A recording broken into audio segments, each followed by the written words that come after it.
Hi, this is Angela Gower-Johnson. So today I want to talk to you about the whole idea of macros, which is basically your fats, your carbohydrates, and your proteins. So for me, what I did was I got the figures of how much of each I'm meant to have, and then at one stage, I weighed meat for a little while, and then I gauged it roughly against the vegetables and fat.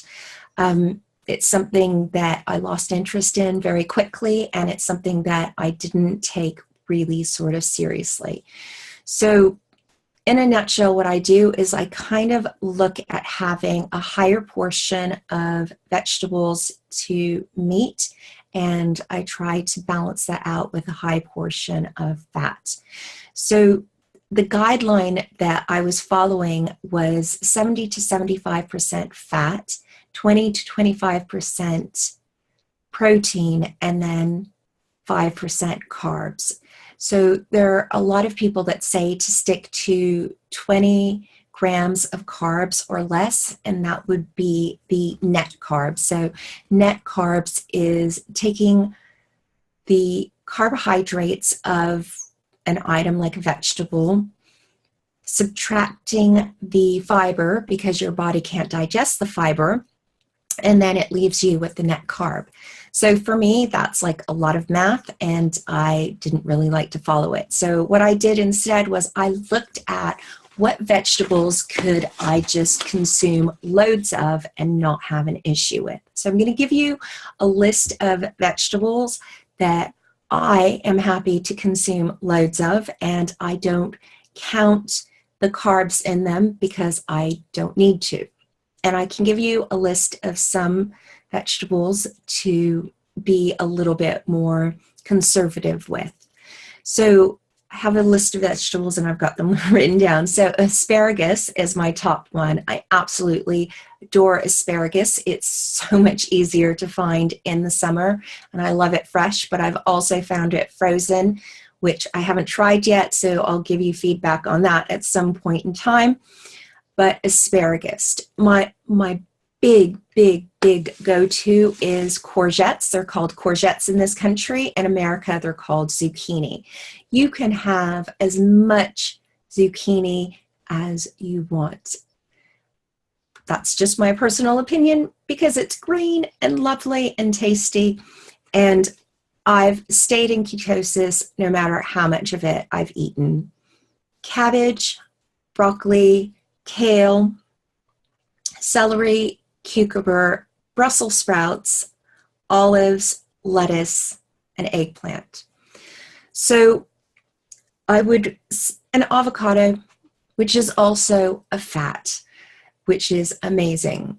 So these are vegetables that you can just have quite a bit of and not worry about it. And then you just want to measure your protein against those slightly if you want to, I don't know, be pedantic about it.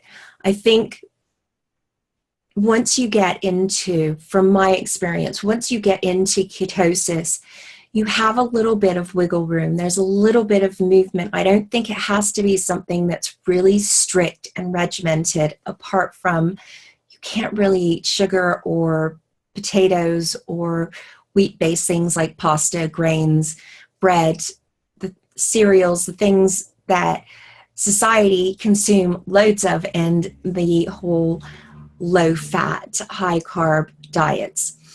So the vegetables that I would be a little bit weary about and not have loads of are tomatoes and bell peppers. So tomatoes have a little bit more sugar in them, as do bell peppers. Also, you can have onions and garlic, but not loads of them.